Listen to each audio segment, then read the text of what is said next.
Many current and past NASCAR drivers are asking for more horsepower on the NASCAR Cup Series cars. Kyle Busch has another new sponsor, and Josh Berry could maybe jump up to the Cup Series in 2024. What's going on, guys? It's Daniel, and welcome back to our video. We got a ton of NASCAR and other motorsports stories discussed here today on the channel. Let's go ahead and just show them straight those really quickly. As we're going to go ahead and start by talking about Raising Cane's. As it was announced on Monday that Raising Cane's will sponsor Ryan Ellis this weekend at Talladega. I believe this is the first time a Raising Cane's has jumped into sponsoring in NASCAR. So great to see a new sponsor jumping into NASCAR. Love Raising Cane's, love their food, love their chicken. Really big company, and glad to see that a big fast food chain is going to be sponsoring Ryan Ellis this weekend. Great to see that they are joining NASCAR this weekend. And now we're going to hedge on to the next story of today's episode as we are talking about CheezIt. As it was announced today that CheezIt will sponsor Ricky Stenhouse Jr. this weekend at Talladega with partnership from Kroger. CheezIt is part of the Kroger brand, and Kroger tends to bring a lot of big companies into NASCAR. Great to see CheezIt jump back in the NASCAR. I believe it's the first time that CheezIt has sponsored in NASCAR since I think like the 2016 or 2017 season. So it's been a long time. So very happy to see that they are jumping back in the NASCAR. Really exciting stuff. And now we're going to hedge on to the next story of today's episode as we're talking about Sam Hunt. As it was announced earlier today that Sam Hunt will do a concert after the NASCAR Xfinity Series race at Portland. Yes, there is a Sam Hunt that owns a NASCAR Xfinity Series team, but there's also the big country singer named Sam Hunt. Pretty big stuff nonetheless. He'll be out of Portland, and great to see that Sam Hunt will perform. Sam Hunt's had some pretty big hits on country radio and also on music radio as well that have been big smash hits. Like Body Like a Back Road, though that song is an absolutely embarrassing song. Nonetheless, so great to see that Sam Hunt, though, will be forming a post-race concert after the race is over. And now we're going to hedge on to the next story of today's episode as we are talking about Ricky Craven and Kurt Busch. As it was announced earlier today that Ricky Craven and Kurt Busch are going to be the honorary starters at the Darlington NASCAR Cup Series race, and it's to commemorate the 20th year anniversary of the greatest finish in NASCAR history, the 2003 Carolina Dodge Dealers 400, when Kurt Busch and Ricky Craven were side by side coming down the front stretch. That was one of the greatest finishes in NASCAR history. I think it's absolutely deserved. I love it, and I'm happy to see that both of them are going to be the honorary starters. I think they'll do a really awesome job, a great job nonetheless, and happy to see that they will be the honorary starters at Darlington. And maybe we'll get an update about Kurt Busch by that point. We'll have to wait and see what happens, but nonetheless, very happy to see that they're going to be the honorary starters. And now we're going to hedge on to the next story of today's episode as we're talking about Greg Biffle and Sterling Marlin. Now, NASCAR is every single week. They're adding new drivers to the 75 greatest drivers of all time, and two more names have been added. And as I just mentioned, Greg Biffle and Sterling Marlin have now both been added to the top 75 greatest drivers of all time. Both of them have earned the spot to get into there. Obviously, Greg Biffle, a Busch Series champion in 2002, a Truck Series champion in 2000, and won around 22 or 23 NASCAR Cup Series races in his NASCAR career, and a future NASCAR Hall of Famer, in my opinion. The other one being Sterling Marlin. Sterling Marlin is a two-time Daytona 500 winner and won 10 NASCAR Cup Series races in his career, and had not been for his injury, Sterling Marlin could have led Chip Ganassi race to be one of the best teams in NASCAR history had Sterling Marlin been able to not have that injury in 2002 at Kansas. Nonetheless, though, both of them deserve it. I'm very happy to see that both have been added top 75 greatest drivers, and honestly, very happy to see that they're both getting inducted into the top 75. We'll see who else ends up getting inducted. And now we're going to hedge on to the next story of today's episode as we are talking about Leidos. As it was announced earlier today that Leidos is partnering with NASCAR to promote a new rover terrain vehicle that wants NASCAR to select to help with exploration on the moon. This is really awesome and really cool. Hey, maybe in the future we might see NASCAR on the moon. In all seriousness, honestly though, I think it's really cool to see that they're partnering up with NASCAR to try to promote Get Up in the Moon and work with NASCAR. It's really good to see that NASCAR is also working with NASA as well. And overall, nonetheless, I think this is an awesome and really fun initiative that we're seeing from Leidos. I think that's really awesome, to be honest with you. And now we're going to hedge on to the next story of today's episode as we are talking about Mike Harmon. As it was announced yesterday that Mike Harmon is going to drive the 74 for CHK Racing this weekend at Talladega. This will be the first start that Mike Carmen has made in the NASCAR Xfinity Series and in NASCAR in general since October. Mike Carmen, of course, the co-owner of CHK Racing, has been more focused on the ownership side of things. But I'm really happy to see that Mike Carmen is coming out of retirement to race this weekend in the Xfinity Series. Obviously, he has to qualify his win. I'm not sure if they're good enough to make it in the owner's points or not. Nonetheless, though, it's really awesome to see that Mike Carmen is going to be back in the Xfinity Series this weekend at Talladega, and hopefully he can make the show this weekend at Talladega. Hopefully he can make the show. And now we're going to hedge on to the next story of today's episode as we are talking about Dexter Stacy. As it was announced today that Dexter Stacy will drive the 66 for MBM Motorsports this weekend at Talladega. Dexter Stacy, I believe, has made one start so far in the 2023 season. I think he was supposed to race at Auto Club earlier this year and might have already attempted to race at Daytona as well. Dexter's ran not a lot of races in his NASCAR career. He's more focused on other parts of the aspects of the sport, but it is a really good opportunity for Dexter Stacy. Of course, he has to qualify his win, so we'll see if he's able to make the show this weekend. Nonetheless, so great to see that Dexter Stacy is getting a shot and an opportunity to race in the Xfinity Series once again. And now we're going to hedge on to the next story of today's episode as we are talking about Jason White. As it was announced on Monday that Jason White will drive the 13 for MBM Motorsports this weekend at Talladega. And he's going to have a pretty big sponsor jumping on to sponsor him this weekend as Buffalo Wild Wings will sponsor Jason White this weekend in the NASCAR Xfinity Series. Jason White has made a couple starts so far in the Xfinity Series and the Truck Series here. He drove the one for Tricon Garage at Daytona with Celsius sponsorship, and now I believe will be time to make his first Xfinity Series start of the 2023 season. Overall, I think Jason had a lot of talent, and I think Jason does have a really good shot to make the field this weekend. I think he's got have some really good pace, really good speed, and I think Jason White will be pretty competitive this weekend at Talladega. And now we're going to hedge on to the next story of today's episode as we're talking about Jade Buford. As it was announced on Monday morning that Jade Buford will drive the 5 for Big Machine Racing this weekend at Talladega. This will be the second time this year that Big Machine Racing has ran 2 cars this season. Of course, Park Craven drives full-time in the 48 car for the team currently at the moment. But Scott Borchetta has publicly said that they are planning to run the 5 at select races here for Jade Buford to run. They did make the race at Daytona and finished 25th in the race, and now they will get to see Jade Buford have a shot and an opportunity to try to make the field once again. I think they'll have the pace and enough speed to get into the show, but we'll see what happens. But I think they've got a really good shot to easily make the field this weekend in the Xfinity race at Talladega. I think they'll have a good chance to get it done.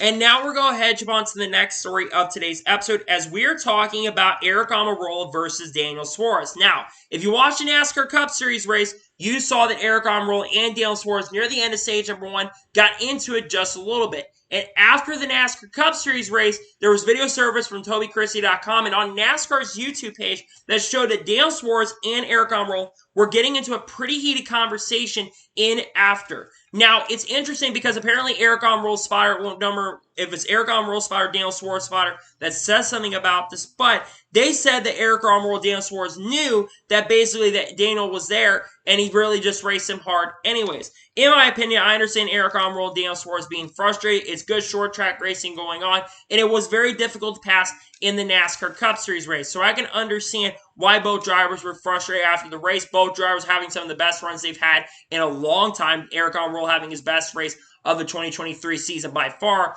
and Daniel Suarez, who had his best run for sure since the Auto Club race earlier this season.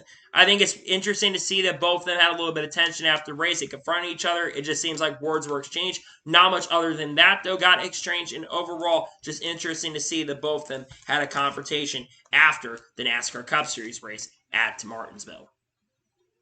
And now we're going to hedge on to the next story of today's episode as we're talking about Kaulig Racing. Now, earlier today and yesterday when you're watching this video, Kaulig Racing, I talked about them on the channel and did a special report on them because Kaulig Racing ended up winning their appeal yesterday, the final appeals panel.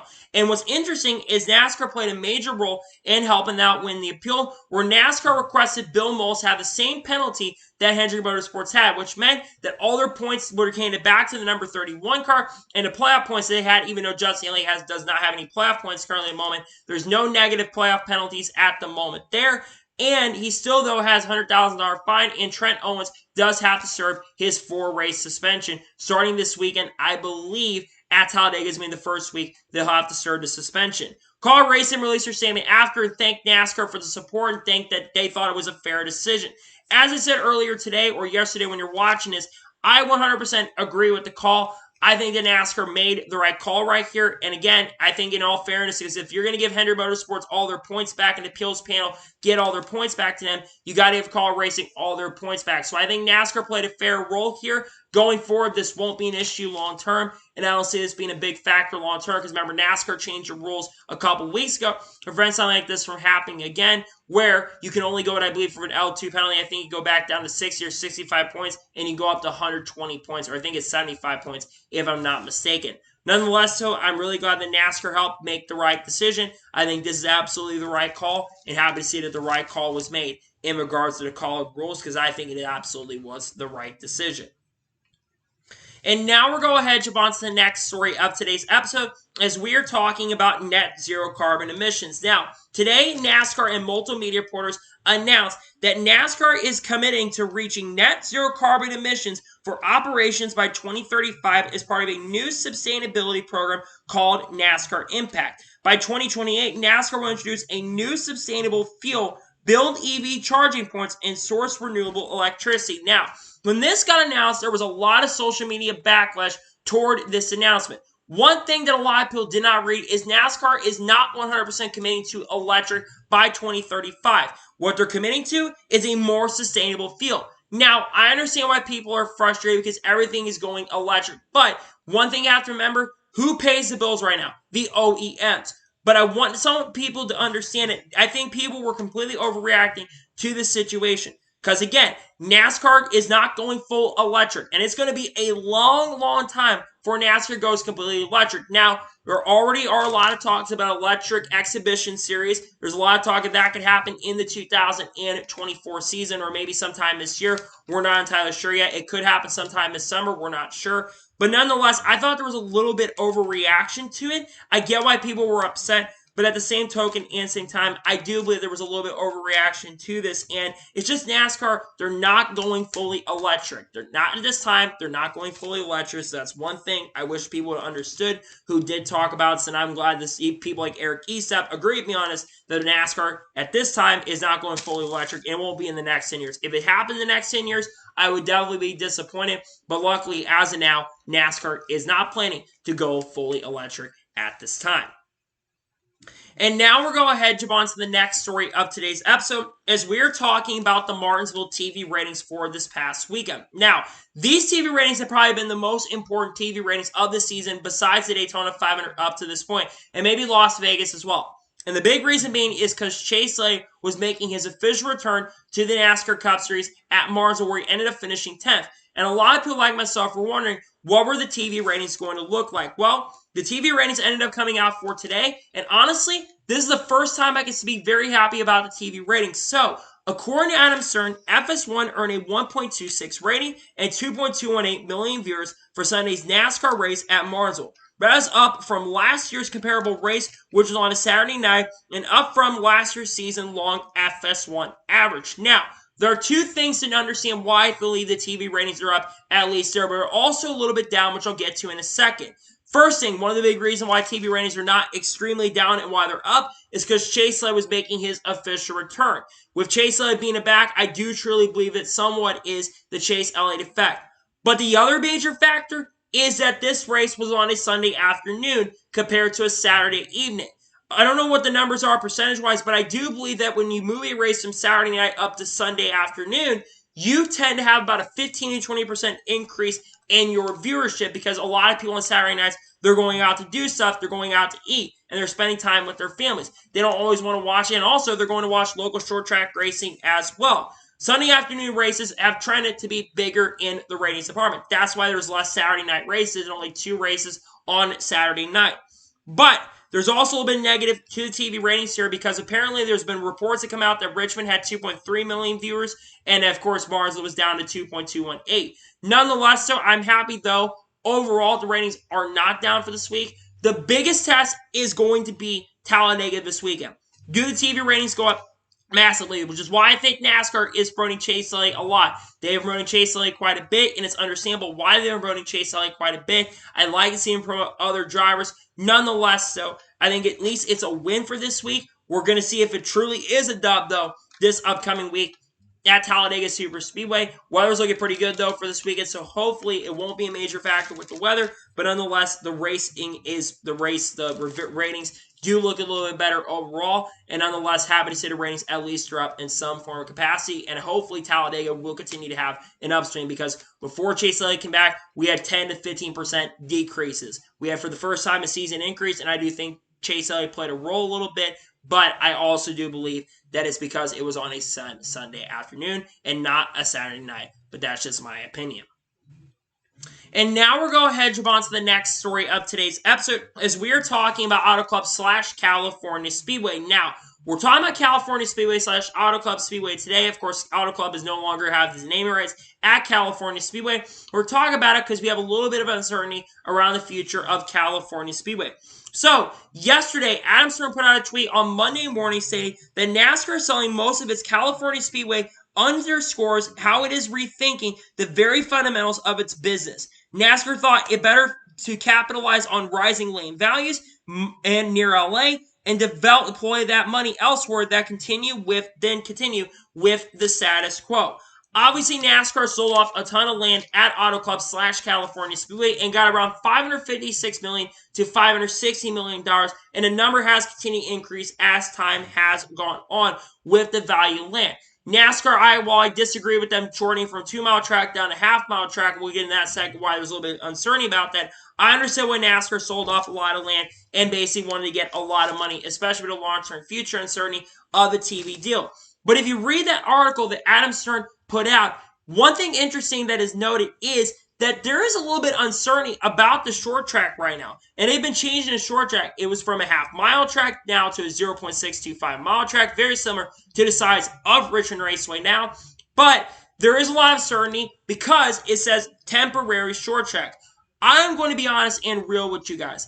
I believe that the future of Auto Club Speedway is very uncertain right now, and it would not surprise nor shock me if NASCAR never races in Southern California, at least at Auto Club Speedway, ever again. Now, NASCAR is, of course, planning to race there in the early portion of the season, but honestly, I don't know if I want to see the LA Coliseum become a points-paying race. There's some people indicating that it could be, and honestly, I think it would be a stupid and dumb decision if they ever decided to do that, where they would end up making that a points-paying race. But like I said, if this year's Auto Club race, the one in 2023, was truly the last race at Auto Club Speedway, this track produced some fantastic racing near the end of its time.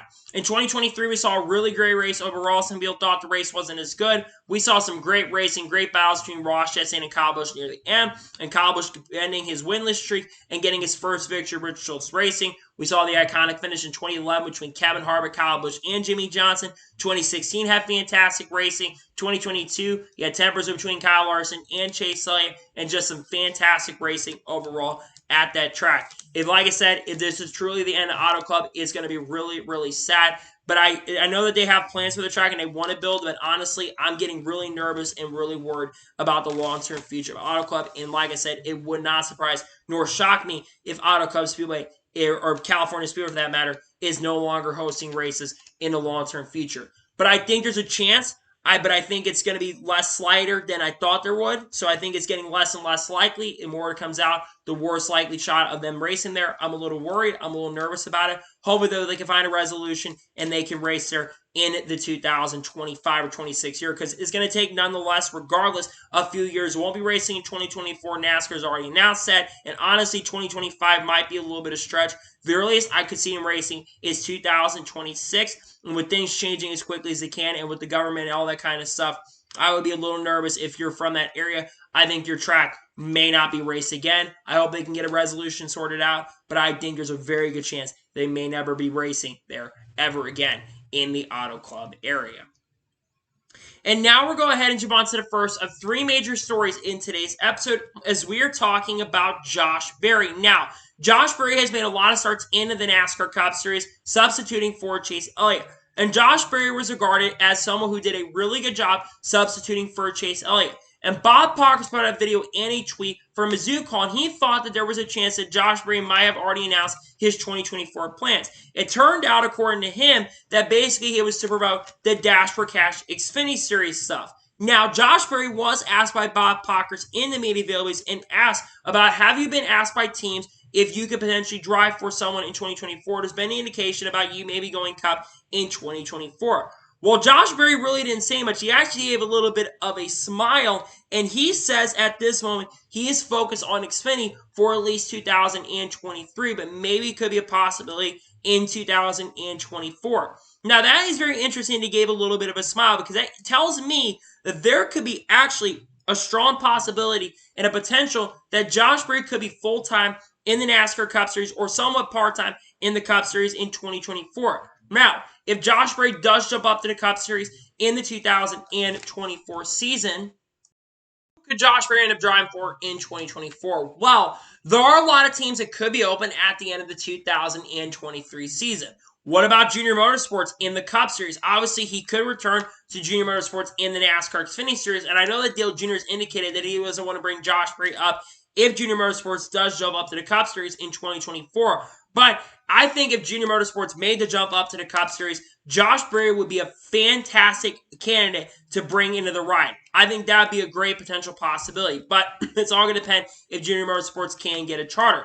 Another option to come into play is Kaulig Racing. Currently, both drivers are not signed past the 2023 season at this point. Justin Haley could be a free agent at the end of 2023. I know that Matt Kaulig and the team really do like Justin Haley, but Justin Haley's performance hasn't been great. Maybe they get a third car for Josh Berry to potentially run there, which, again, I think Josh will bring a lot of stuff to the Kaulig Racing team. Maybe goes to that 13 car on a full-time basis and they try to get a charter. What about Richard Childress Racing? Richard Childress Racing has 2 cars currently at the moment right now. And what if they decide to run a third full-time car? I have a theory that maybe Spire Motorsports could get their charters taken from RCR. Now, granted, I think Austin will be more likely to get that ride than Josh Berry. But Josh Berry could be a really good candidate to get into that car and be great teammates with Kyle Busch and Austin Dillon.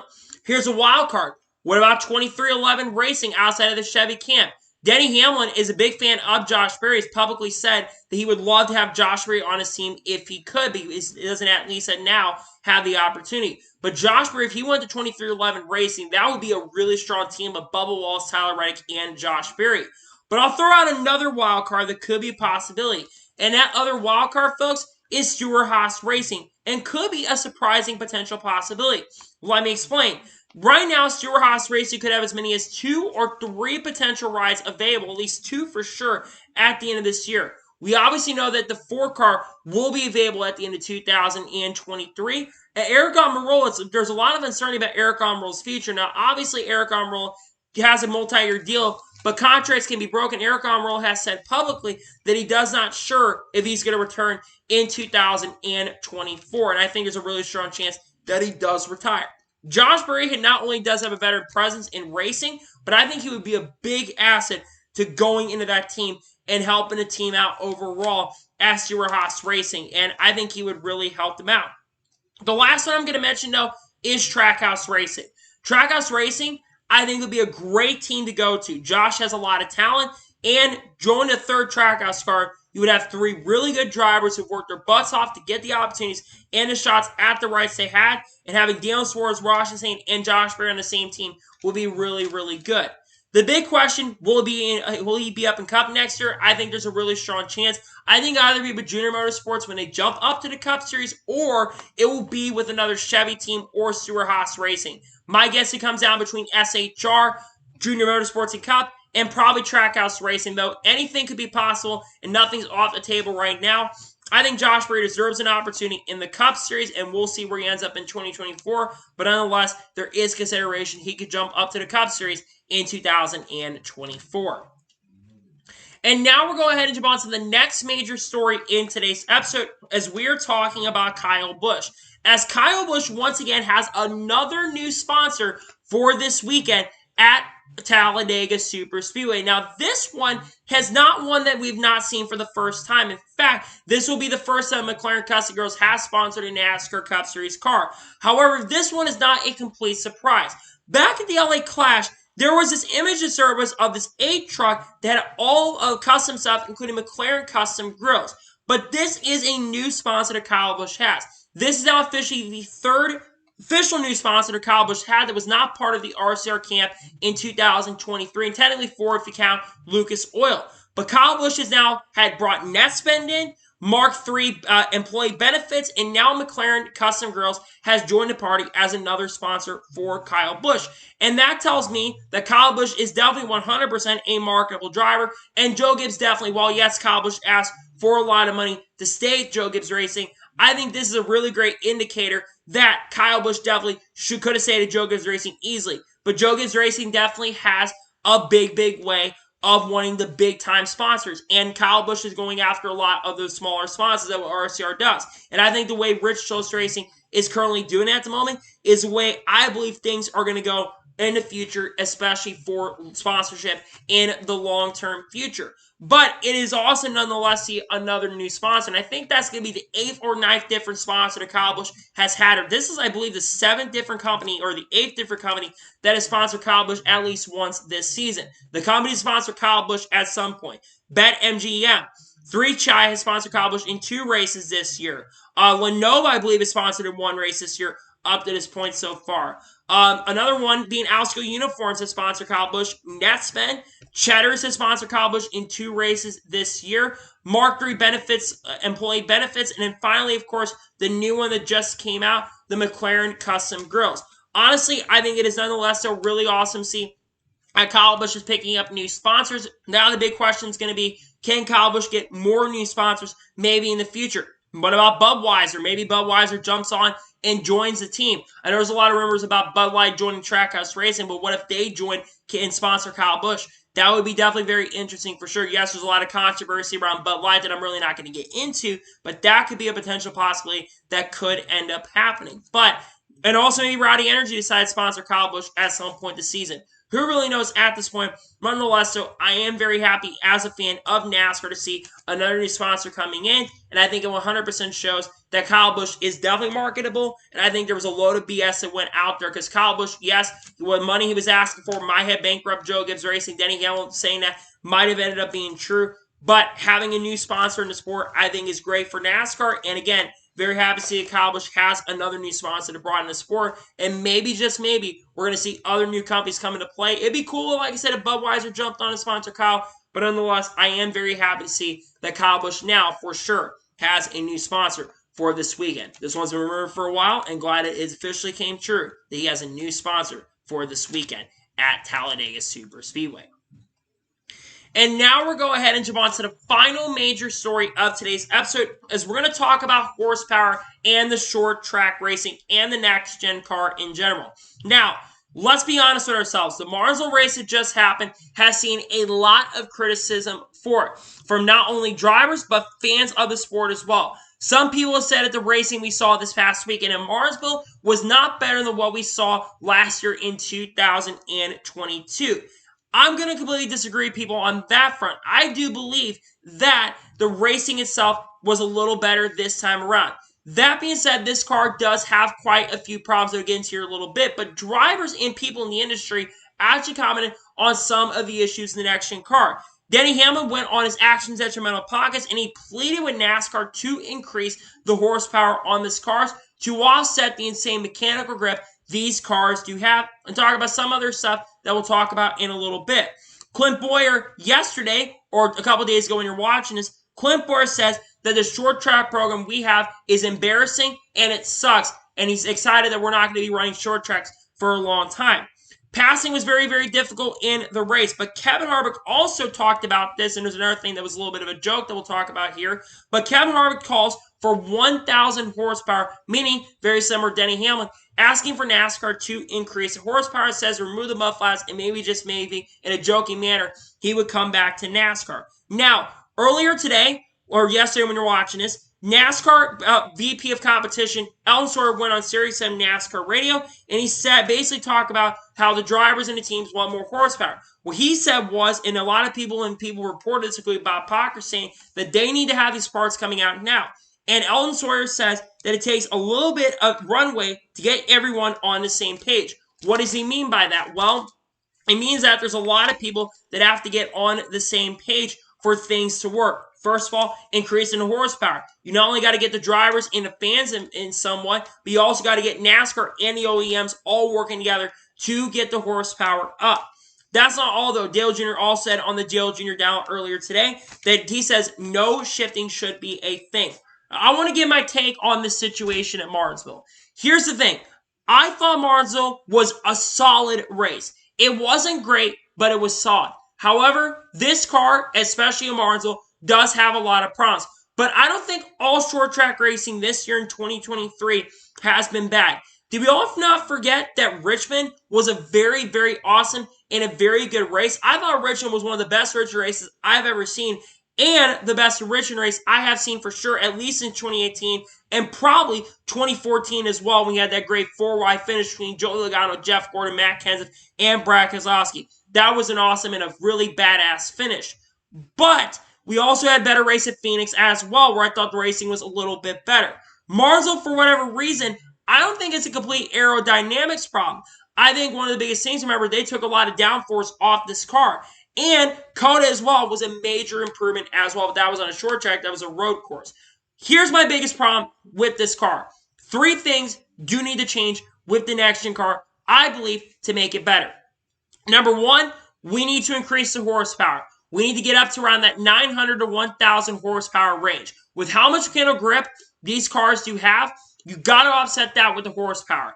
And I do believe that one of the biggest reasons why the racing product on short tracks has not been as good over the last few years, and to make it better, you got to get more horsepower. I think if they increase it heavily, because remember, with the Gen 6 car, while it was heavily criticized, and we'll talk about the previous generation's cars here in just a little bit, I do believe that if we got the car better on the short tracks, I think if you increase the horsepower, it's going to be better. Number 2, shifting. Shifting needs to go 100%. I don't remember who talked about this on their channel, but I believe they mentioned this, that shifting, you save tire wear. Tire wear was non-existent in this race, and if you got rid of the shifting, and even I agree with Dale Jr. on this, shifting 100% needs to go. I don't understand why we're shifting on a short track. We never really used to do that before back in the day, so I have no understanding why we're shifting. It's unacceptable, and it hurts the racing. Finally, tire wear. Tire wear was non-existent. It took way too long for the tire wear to come in, and you could stay out on 2 tires or even no tires and hold off guys on 4 fresh tires. While it should not be easy to pass at Martinsville, it should not be impossible to pass, especially guys who are on old tires, who ran near the back of the field. It should not be that difficult to be able to pass. Tire wear was not prevalent, and you got to save your tire wear. That should be a key thing with short track racing. And I think that will be the biggest things that will save it. But again, the biggest thing for me, get the horsepower up on these cars. But I do want to remind everybody that it's not the end of the world with the next-gen car. Yes, this car does have issues. There's no doubt about it. But there's definitely time for this car to improve. Remember, we're only on the 2nd year in the next-gen era. You have to go back to the previous generation's cars, especially the last 2. The Gen 5 car, the car of tomorrow, was not a good car. The racing was not good for the first few years. But by the end of the era, it produced some really good racing. In late 2010 to 2012, the racing was really, really good. Then go to the Gen 6 car. The Gen 6 car, the first year, was awful. The second year, the racing got way better, but that was because they had a lot more horsepower. And then for a few years there, 2015, the racing wasn't as good. 2016, it was pretty good. But the short track racing definitely in the Gen 6 era and the road course racing in the Gen 6 era was a lot better. Now, I will say that Circuit Americas this past year, like I mentioned, was very, very good. I think the road course racing this year is going to be a lot better. But I will say that one race should not be the determination. I don't think the aerodynamic issues are a massive factor. And in my honest opinion, I think the biggest factor to why we're seeing these issues, we need more horsepower, especially at Martinsville. But Martinsville definitely could have been better, but it was not absolutely abysmal. That being said, I do agree 1,000%. We need more horsepower in these cars. The more horsepower you have for the short tracks, the better it's going to be. Short track and road course racing, give more horsepower. I think NASCAR will come to a solution. I think they'll eventually figure it out, but everyone needs to come together and they need to make a decision now if they're going to go ahead and increase horsepower. Hopefully, they can make the right decision and give more horsepower to this car, because if you give more horsepower to the car, I think the racing generally is going to be better, in my honest opinion. So, that is more today's NASCAR news and motorsports news video. I want to thank you guys for watching. Please like, subscribe to the channel, notifications on, so you know if I win a video does go live on my channel. Follow me on Twitter, Facebook, and Instagram, and support my Patreon as well. Links are below over that, and comment below your thoughts below on today's video. Do you think that the next-gen car needs more horsepower or not? Let me know in the comments below. And what are your thoughts about Kyle Busch having another new sponsor? Let me know your thoughts in the comments below. Tomorrow on the channel, we're going to have a video talk about Josh Berry and all the teams he could potentially drive for in the 2024 season. Then on Friday, we'll have another NASCAR news video on the channel. Then on Saturday, we are going to have the Xfinity Series race review, pending if the weather does hold off or not. Weather is going to be a little bit of issue for Saturday. And then Sunday, we'll have the NASCAR Cup Series race review after the Cup Series race at Talladega. That should be fun and exciting. So anyways, like I said, I want to thank you guys for watching today's episode, and I'll see you guys next time for more great, awesome NASCAR content and other motorsports content on the channel like this. Take care, everybody.